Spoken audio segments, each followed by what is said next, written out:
जीवन हमें एक मौका देता है, इसलिए जब भी सही कॉलेज चुनने का समय आए तो सिर्फ मंगलायतन यूनिवर्सिटी आपके बेहतरीन भविष्य और सर्वांगीण विकास के लिए।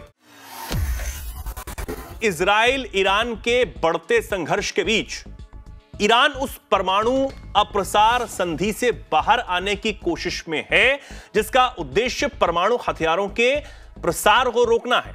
परमाणु अप्रसार संधि देशों से परमाणु ऊर्जा के शांतिपूर्ण इस्तेमाल के लिए सहयोग करने और परमाणु निरस्त्रीकरण की दिशा में काम करने का आह्वान करती है, लेकिन ईरान ने कहा है कि उसकी संसद परमाणु अप्रसार संधि यानी एनपीटी से बाहर निकलने की दिशा पर काम लगातार कर रही है। ईरानी विदेश मंत्रालय की ओर से जारी एक बयान में कहा गया है कि ईरानी संसद इस दिशा में काम कर रही है। इस ट्रीटी को 1970 में लागू किया गया जब संयुक्त राष्ट्र के 5 स्थायी सदस्यों अमेरिका, ब्रिटेन, फ्रांस, रूस और चीन, जो कि परमाणु हथियार संपन्न राष्ट्र में से एक हैं, यानी कि संपन्न राष्ट्र हैं, इनके अलावा अन्य देशों ने अपने परमाणु हथियार बनाना शुरू कर दिया था। 1970 में इसे लागू करने के बाद 1995 में इसे अनिश्चित काल के लिए बढ़ा दिया गया। संयुक्त राष्ट्र के आंकड़ों के मुताबिक कुल 191 देशों ने इस महत्वपूर्ण परमाणु संधि पर हस्ताक्षर किए। ईरान ने 1970 में अपनी संसद में इस ट्रीटी की पुष्टि भी की थी, लेकिन अब वो इससे बाहर आने की कोशिश करने लगा है और ऐसे बयान ने एक नई बहस को जन्म दे दिया है। तो क्या ईरान अब परमाणु पर खुलकर सामने आने वाला है? यह सवाल बना हुआ है और निपुण जी मेरे साथ मौजूद है। निपुण जी, क्या माना जाए इसे? देखिए, ईरान, आप एक बात समझिए, जिस प्रकार से हमले इजराइल के हो रहे हैं ईरान के ऊपर, और ईरान का अभी मैं देख रहा था कुछ देर पहले इजराइल ने दावा ये किया है कि जो ईरान का पूरा जो एयर स्पेस है वो हमारे गैस सुपरमेसी में आ चुका है, उस पर हम कंट्रोल कर चुके हैं। यानी कि तमाम ईरान के जो डिफेंस हैं, पूरे रडार जो हैं, वो सब डिस्ट्रॉय किए जा चुके हैं। अब आप सोचिए, ऐसे में ईरान के अंदर क्या पैनिक होगा, किस प्रकार की स्थिति होगी। और बेंजामिन कल क्या बोले, ये तो नहीं हम कह रहे हैं कि ईरान में हम चाहते हैं रिजिम चेंज हो, वहां के लोग अपनी सरकार के अगेंस्ट निकले। हाँ। आप देख रहे हैं लेकर अब ईरान लगातार कोशिश क्या कर रहा है कि ये जो वॉर है, ये जो कंडीशंस बनी है, ये बहुत फैले नहीं, ये आगे ना बढ़े। ईरान की कोशिश लगातार रही है और ईरान के हमले जो इजराइल पर हुए जी, बहुत भारी हमले में नहीं मान रहा हूँ, बहुत ही इतने जिस प्रकार के हमले इजराइल ने किए उस तरह के हमले नहीं थे ईरान के। तो मैं देख रहा हूँ कि ईरान लगातार कि कैसे भी करके हम बच जाएं, सेफ हो जाएं। तो अपनी जनता को आप क्या कहोगे? अपनी जनता को आप ये कहोगे अब हम एटॉमिक वेपन बिल्कुल बनाएंगे, हम घास खाएंगे, हम चाहे कुछ भी पानी पिएंगे, लेकिन हम लोग क्या करेंगे, बम बनाएंगे। और एनपीटी से बाहर निकलने का बात यही है।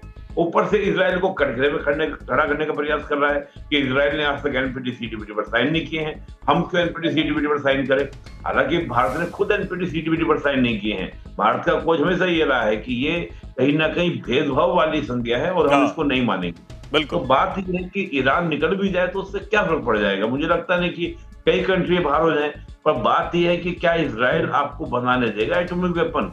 मुझे तो लगता है बात इजराइल की नहीं है चेतन जी, यहाँ पे अमेरिका भी नहीं चाहता है, सऊदी भी नहीं चाहता है, ये कोई कंट्री नहीं चाहता है कि ईरान जो है एटॉमिक वेपन बना ले।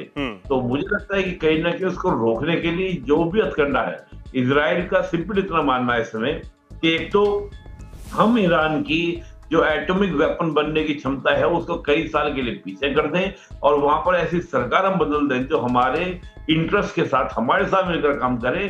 कहीं ना कहीं एक डेमोक्रेटिक सरकार लाने का प्रयास इजराइल के द्वारा हो रहा है।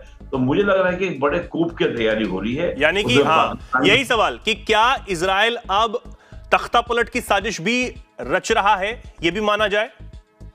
हाँ, मुझे स्पष्ट रूप से लगता है कि इसी प्रकार की कोशिशें हैं, लेकिन दिक्कत ये हो रही है कि अभी ईरान के अंदर मुझे कोई खास अपोजिशन नहीं दिखाई दे रहा कि जिसको मदद करे। उसमें मैं देख रहा हूँ कि इजराइल कोशिश कर रहा है, रजा पहलवी जो थे 1979 से पहले, उनके समर्थकों के द्वारा कुछ और भी मिलिशियास ग्रुप है छोटे छोटे, जैसे बलूचियों का वहां पे ग्रुप है, क्योंकि बलूची बड़ी संख्या में है और ईरान के सरकार के द्वारा बलूचियों के साथ अत्याचार किए गए हैं। कुछ वहां पर जो ह्यूमन राइट्स वर्कर्स हैं उनको यूज करने का प्रयास इजराइल कर रहा है। तो उस तरह की मुझे साजिशें लग रही है, क्योंकि विपक्ष, मुझे इस स्थिति में लग रहा है कि विपक्ष एक बड़ी भूमिका पर निभा सकता है। तो एक सोशल मूवमेंट छेड़ने का प्रयास, जी बिल्कुल, यहाँ पर उस तरह का प्रयास मुझे लग रहा है कि पब्लिक को सड़कों उतरवा पाया जाए उसके माध्यम से। जी बिल्कुल। एक सवाल इसमें मेरा छोटा सा ये रहेगा निपुण जी कि जिस तरीके से अब ये ट्रीटी से बाहर आने की कोशिश में ईरान नजर आ रहा है और उस बात को उसने संसद में कहा भी है कि हमारी संसद इस पर काम कर रही है, तो जिस तरीके से आपने कहा कि बहुत ज्यादा फर्क नहीं पड़ने वाला है, तो वो इस दिशा में सोच क्यों रहा है? क्या मैंने जो सवाल किया कि वो खुलकर अब ये बताना चाहता है कि हाँ ठीक है हम परमाणु बना चुके हैं, क्योंकि यूरेनियम की बात बहुत सारी पिछले दिनों सामने आई थी, इस पर जो रिपोर्ट सामने आई कि ईरान सब कुछ छुपा भी रहा है चीजें, ये भी सामने आया था। नहीं, देखिए ये चेतन जी काफी सत्य है और मुझे नहीं लगता कि इजराइल में इतनी कैपेबिलिटी है कि वो ईरान के पूरे परमाणु कार्यक्रम को डिस्ट्रॉय कर दे। मैं थोड़ा सा ईरान की परमाणु कार्यक्रम को स्टडी कर रहा था, कल परसों 2-3 दिन से मैं स्टडी कर रहा हूँ, तो मुझे जो जानकारी मिली, मुझे ऐसा लग रहा है कि ईरान ने अपना परमाणु कार्यक्रम काफी जमीन के अंदर, और जिसको मैं देख रहा हूँ कि ऐसी कोई बम मतलब ऐसा कोई क्षमता इजराइल के पास नहीं कि उस प्रकार के बंकर को इजराइल डिस्ट्रॉय कर दे।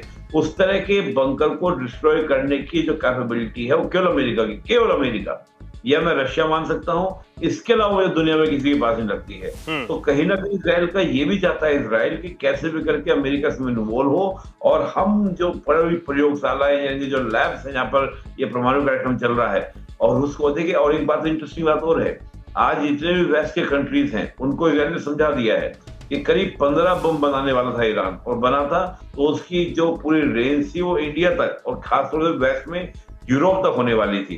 तो यूरोप के देश, हम फ्रांस की बात करें, जर्मनी की बात करें, इटली की बात करें, सबके स्टेप उठा के देखिए, सब आज इजराइल के सामने खड़े हैं। अमेरिका भी खुल के सामने नहीं आ रहा है क्योंकि अमेरिका चाहता है कि ये वॉर बढ़े और अमेरिका के जो अपने सैन्य अड्डे वहां पर हैं उनको किसी प्रकार से डिस्ट्रॉय किया जाए। लेकिन हो गया है आज हमने सुना होगा कि अमेरिका की जो वहां पे एम्बेसी थी इजराइल के अंदर, उसको भी निशाना बनाया अटैक हुआ है, हालांकि कोई मरा नहीं है। तो अब अगर इस प्रकार का अटैक हुआ है तो आगे देखना दिलचस्प, बिल्कुल दिलचस्प होगा कि आखिर होता क्या है। ठीक है, बहुत बड़ी स्थिति में। हाँ ठीक है, अब देखना होगा कि आखिर अमेरिका क्या सच में खुलकर सामने आएगा, क्योंकि ट्रंप की तरफ से जो पिछले दिनों पोस्ट किया गया सोशल मीडिया प्लेटफॉर्म एक्स पर, और ये चेतावनी कहें या धमकी ईरान को दी गई कि भैया इजराइल के पास बहुत अच्छे हथियार हैं, अमेरिका के पास बहुत उन्नत हथियार हैं, और वो क्या पता इजराइल के पास और अच्छे हथियार आने वाले समय में हो। तो क्या माना जाए, अमेरिका हथियार देगा, ठीक है, जो भी माना जा सकता है।